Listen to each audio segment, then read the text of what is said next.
Isang mapagpalang araw sa ating lahat! Sa bahaging ito ay aming ipapakita o ipepresenta kung paano namin kinuha ang resulta ng aming ginawang item analysis. Diba? Tama! Ang silabus ng asignatura ay naglalaman ng mga pangunahing paksa, learning competencies, at inaasahang output ng mga mag-aaral. Nakaayos ito mula sa basic concepts hanggang sa mas complex na aralin upang masigurong tuloy-tuloy ang pagkatuto. Nakasaad din dito ang teaching strategies, assessment methods, at grading system na gagamitin sa buong semestre. Sa kabuuan, ang syllabus ay nagsisilbing guide ng guro at mag-aaral kung ano ang ituturo, paano ito ituturo at paano susukatin ang pagkatuto ng mga mag-aaral. Maraming salamat, Binibining JB. Ngayon, ituturo natin kung paano gumawa ng Table of Specification o TOS. Ito ay isang mahalagang kasangkapan para tiyakin na ang ating pagsusuri ay may katumpakan at sumasalamin sa lahat ng natutuhan ng mga mag-aaral. Ngayon, sisimulan natin sa unang hakbang. Kukopyahin natin ang lahat ng learning competency para sa bawat grading period sa ating TOS tulad nito. Susunod na hakbang, i-allocate ang bilang ng oras at kunin ang porsyento. Gamitin natin ang formula na number of hours per objectives divided by total number of hours. Itatimes natin ito sa 100. Halimbawa, kung ang isang competency ay kailangan ng 3 hours at kabuang oras para sa bawat competency ay 12, ganito natin i-kukwenta. 3 divided by 12 times 100 is equal to 25. Ilagay natin ang bilang ng oras at ang 25% na porsyento sa kanilang column. Tutukuyin din natin ang bilang ng mga tanong gamitin natin ang formula na ito. Total number of items i-times natin sa percentage. Halimbawa, kung ang kabuang bilang ng tanong sa pagsusuri ay 30 at ang porsyento ng isang competency ay 25%, ganito natin gagawin. 30 times 0.25 o 25% equals 7.5 o maaari natin gawing 8 na tanong dahil hindi pwedeng kalahati ang tanong. At mali ang nalagay namin dito sa aming TOS, kaya hindi na namin pwedeng ulitin dahil napasa na namin ito. At ngayon ay pagkatapos ay i-allocate ang mga tanong sa mga domain ng pag-aaral. Kung sila ba ay dito sa remembering, understanding, applying, o analyzing, evaluating, at creating. Kapag nakagawa na tayo ng mga tanong, titingnan natin kung saang domain sila kabilang at ilalagay natin ang bilang sa bawat column. Pagkatapos, i-compute natin ang kabuuan sa ibaba sa bawat hilera para makita kung lahat ng tanong ay naayon sa inilaan na bilang para sa bawat competency.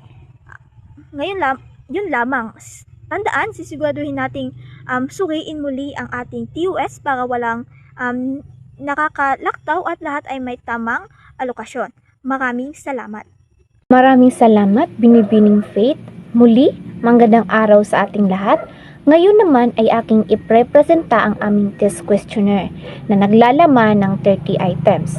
Sa loob ng 30 items ng mga tanong na nakasunod sa mga paksang nasa aming syllabus sa asignaturang Let 102, Kulturang Popular.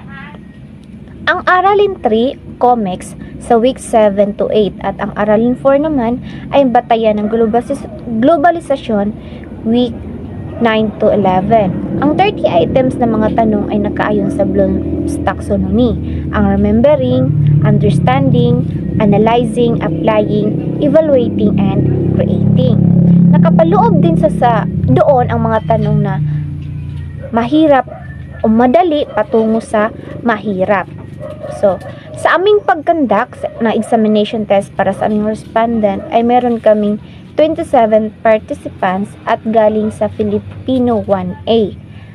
So, tapos na ang aking pagpresenta sa aming test questionnaire at yun na ang nakapaloob sa aming na mga tanong sa aming test questionnaire. Ngayon naman ay ipagpapatuloy ni Binibing Navasca para sa aming item analysis. Ngayon ay babahagi ko naman ang paggawa ng item analysis gamit ang Microsoft Excel. Pero bago yan, ang item analysis ay ito yung pagsusuri ng mga tanong sa isang pagsusulit para malaman natin kung sa aming test questionnaire ay ginawa ay aling mga tanong doon ang mahirap at madali at kung aling mga tanong ang nakakatulong sa pagkilala sa mga mag-aral na mahusay at hindi mahusay. Sa paggamit ng Microsoft Excel ay gagawa tayo ng spreadsheet at dito ay lalagay natin ang mga datos ng mga mag-aaral at ang kanilang mga sagot. So halimbawa na lang dito, mayroon kaming mga 27 na mag-aaral at 30 task question. So ilagay lamang ang 1 kapag nakakuha ng tamang sagot at 0 naman kapag mali ang sagot sa bawat numero ng test questionnaire. Pagkatapos ay gagamitin natin ang formula na sum, B2, column, and U2 sa Excel para makuha ang total score. Pero bago yan ay aalamin din muna natin kung ilang mag-aaral ang nakakuha ng tamang sagot sa bawat tadatanong. Halimbawa sa unang tanong, nakita nyo naman na puro 1 na ilagay dito. So which mean ang bawat mag-aaral ay nakatama sa unang katanungan.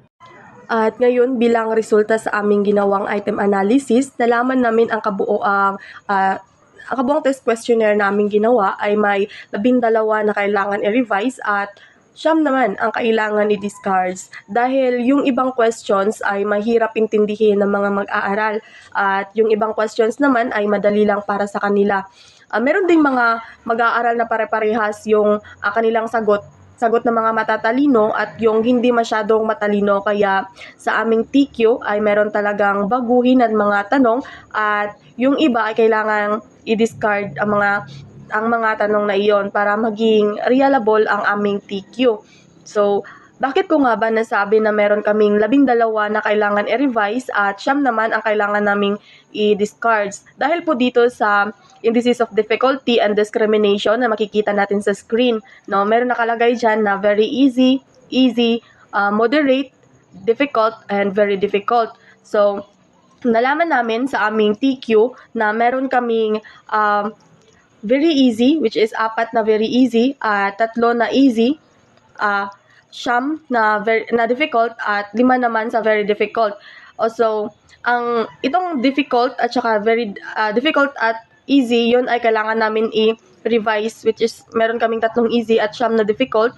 So, 12 ang kailangan namin i-revise at meron kaming easy 4 at meron difficult na 5. So, meron kaming i-discards na 9. At yung moderate namin ay 9 din, hindi na kailangan yun i-discards o i-revise. Para maging reliable ang aming TQ, kailangan naming i-discards yung 9 at baguhin yung 12.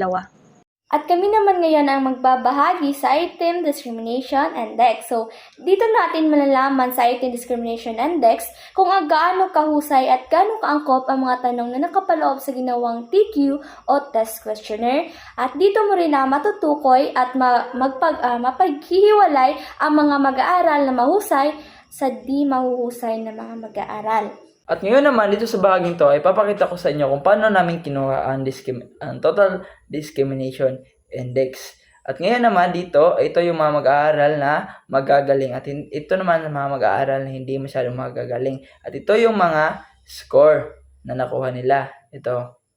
At ngayon na, paano kinuha ang Discrimination Index? Meron tayong ginamit na formula. Total score of student divided by number of student. Kaya nakuha natin to ang total ng discrimination index. At dinrag ko lang to hanggang sa dito. Ito ang kabuuang resulta. At same lang din to ng mga estudyante sa baba. At ito rin ang kabuuang resulta ng discrimination index. At itong pinakahuli sa ibaba, ito yung resulta ng kabuuang discrimination index na minus ko dito sa dalawa. At ito rin yung formula na ginamit ko para sa pagmahinus nito. At kaya nakuha natin ang resulta na ito. Sa kabuuan ng pinakita naming presentasyon, pinapakita ng aming item analysis ng mahalagang hakbang sa pagtiyak na kalidad at bisa na aming pagsusulit. So, sa pamamagitan ng pagsusuri ng difficulty index, discrimination index, at reliability ng bawat item, at iba pa ay natutukoy namin kung alin sa mga tanong ang epektibo at alin naman ang kailangan baguhin at ang kailangan alisin.